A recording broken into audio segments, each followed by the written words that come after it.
Welcome back to Braille's channel. Nagbabalik po tayong muli para sa panibagong impormasyon at dagdag kaalaman na rin, lalo na sa ating mga SSS pensioners. Ang lahat ng first batch ay nakatanggap na ng kanilang 13-month pay at December pension, subalit marami pa rin ang hindi nakatanggap dahil sa iba't ibang kadahilanan. Kung ano-ano ang mga ito ay yan ang ating ibabahagi at ang second batch releasing date natin para sa mga remaining pensioners. But bago po tayo mag-start sa ating topic, kung bago ka pa lang sa aking channel, please do kindly subscribe, like and share na din sa ating mga kaibigan, kaanak o kapwa po natin pensioners para marami pa po ang makaalam. With no further ado, let's begin na po sa ating topic at attention to all SSS pensioners. Malapit na, second batch pensioners, matatanggap na ang 13-month P at December pension. To be released on December 4 of year 2024. At ang mga posibleng dahilan kung bakit hindi nakatanggap ang iba. Mga first batch pensioners. At first, congrats po sa lahat ng ating mga SSS pensioners na nakakuha na ng kanilang 13-month pay at December pension last November 29. At sa iba po na hindi pa nakakatanggap ay aalamin po natin ang posibleng mga dahilan para maisaayos nyo agad at maibalik muli ang inyong benefits. Una na po dito, ang kalimitang nagiging problema ay maaring hindi po tayo nakapag-complain ng AKOP. Dahilan para ma-hold ang inyong benefits. Pangalawa, baka naman po, tayo ay nabibilang sa second batch of pensioners na ang release ay sa December 4 pa lamang. Or pwede din naman na sumabay ang ina-apply po nating retro adjustment kung kaya't na-delay ang inyong benefits.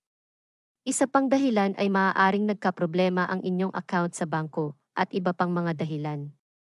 The best thing na gawin po natin is puntahan o tawagan si SSS bakit walang pumasok sa inyong account. Para kung may problema ay mabilis nyo po itong maisasaayos at para sa mga bagong pensioners na hindi alam kung ano nga ba ang AKOP. Ang AKOP or Annual Confirmation of Pensioners ay isang procedures kung saan kailangan ang bawat pensioners ay dapat na mag-submit ng kanilang mga dokumento para ma-verify ni SSS kung buhay pa po tayo at nagagamit po natin ng ang ating mga benepisyo. Ang tanong, sino-sino nga ba ang dapat mag-complain ng AKOP? Sila ang mga retiree pensioners na nasa edad 80 pataas, retiree pensioners na naninirahan sa abroad, survivor pensioners, dependent pensioners at ang disability pensioners. Paano nga ba maibabalik ang ating pension? Once nakapag-submit na po ng AKOP at na-evaluate ni SSS, makakatanggap po kayo ng notification o personal na sasabihin if approved or not. At kung kailan maibabalik ang inyong pension, kasama na ang 13-month pay, pwedeng naipasok na ito sa bangko, and si bank na ang bahalang mag-release ng iyong benefits once na ayos na ang problema sa iyong account, if ever ang naging problema ay sa bangko. May mga video tutorial po tayo kung paano ang gagawin sa AKOP steps by steps. Pwede nyo po ito panoorin at sundan para mabilis ang pag-comply po ninyo sa mga nakapag-avail na ng kanilang 18-month lump sum pension. Ang lahat po ng pensioners na nakapag-avail ng kanilang 18-month lump sum pension na still ongoing pa as of this year ay makakatanggap pa rin ng 13-month pay. Except doon sa nakapag-avail ng full-time lump sum amount due to short contributions coverage. Wala na po kayong matatanggap na 13-month pay. At another good news po tayo para sa lahat naman ng second batch of pensioners.